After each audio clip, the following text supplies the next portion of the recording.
आपण महाराष्ट्र राज्याचे मुख्यमंत्री होतो आणि आता उपमुख्यमंत्री आहोत.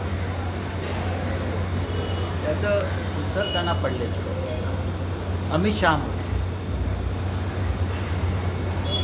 स्वतःला ते शिवसेनेचे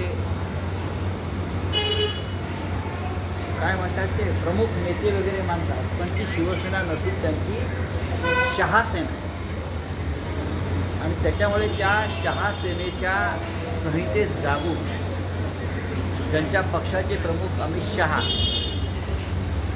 यांच्यासमोर त्यांनी अशा प्रकारची लाचारी पद्धती असेल तर मुख्यमंत्री देवेंद्र फडणवीस यांचं नक्की त्या भूमिकेवर काय मत आहे. बघा, गुजरात हा देशाचा एक महत्त्वाचा भाग आहे आणि बाळासाहेब ठाकरेने नेहमी सांगितलं महाराष्ट्रात आम्ही जय महाराष्ट्र म्हणू, पण पंजाबला गेलो तर मी जय पंजाब म्हणे त्या राज्यात. गुजरातला गेलो मी तर जय गुजरात म्हणतो. पण हे महाराष्ट्राचे पहिले मंत्री, उपमुख्यमंत्री आणि माजी मुख्यमंत्री आहेत की ज्यांनी या महाराष्ट्राच्या पुण्यनगरीमध्ये जय गुजरातचा नारा दिला. आम्ही जे म्हणतो आहोत की महाराष्ट्र गुजरातला विकण्याची प्रक्रिया सुरू झालेली आहे आणि त्याच्यावरती या सगळ्यांच्या सही शिक्के आहेत. या स्पष्ट झालं, हा महाराष्ट्राचा अपमान आहे. गुजरातविषयी आमच्या मनामध्ये कोणतंही द्वेष भावना किंवा चुकीचे विचार नाही आहे, पण महाराष्ट्राच्या मुख्यमंत्र्यांनी मानले, सध्याच्या उपमुख्यमंत्र्यांनी अशा प्रकारे आपल्या मालकाच्या समोर, शहांच्या समोर जय गुजरात म्हणणं म्हणजे त्यांच्या मनात नक्की काय चाललं आहे याचा हा. तुम्ही त्यांना डुप्लिकेट शिवसेना म्हणताय जय गुजरात म्हटल्यानंतर. ते डुप्लिकेटच आहेत. त्यांच्या पक्षाचे प्रमुख अमित शहा आहेत ना, म्हणून ते डुप्लिकेट नाही तर त्यांना आम्ही शहासेना असं म्हणतो. ही शहासेना आहे आणि आपण शहासेनेचे सरदार आहोत.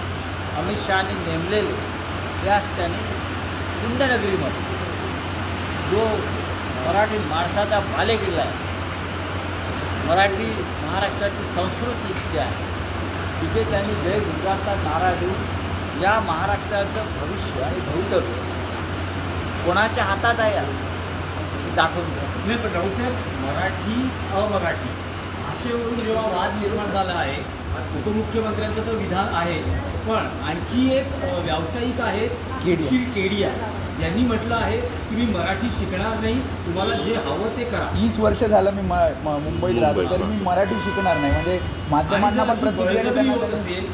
ज्या पद्धतीने अमराठी भाषिकांना मारलं जातं आहे ते अत्यंत दुर्दैवी आहे आणि त्यामुळे मी ही माझी टोकाची भूमिका मांडली. त्यांची टोकाची भूमिका काय आहे ते माझ्या कानावर त्याचा आलेलं आहे. त्यांनी राज ठाकरे यांना आव्हान देण्याचा जो प्रयत्न केला मी पाहिलं आणि महाराष्ट्रात पाहून मी मराठी शिकणार नाही ही जी मस्ती वाढलेली आहे ती एकनाथ शिंदे, अमित शहा यांच्या राजकारणामध्ये आज जे जय गुजरातचा नारा दिला त्याच्यामुळे त्या केडियासारख्या लोकांना बळ मिळतं आणि मराठीच्या विरुद्ध अशी भूमिका घेता यावी म्हणूनच तर अमित शहाने शिवसेना तोडली आणि फोडली. नाही राऊसाहेब, आणखी एक विषय आहे राऊसाहेब, हेच आहे की उद्या विजयोत्सव होतो आहे, 2 भाऊ एकत्र येणार आहेत, त्या पूर्वसंध्येला असा वाद पुन्हा एकदा उफाळून येतो.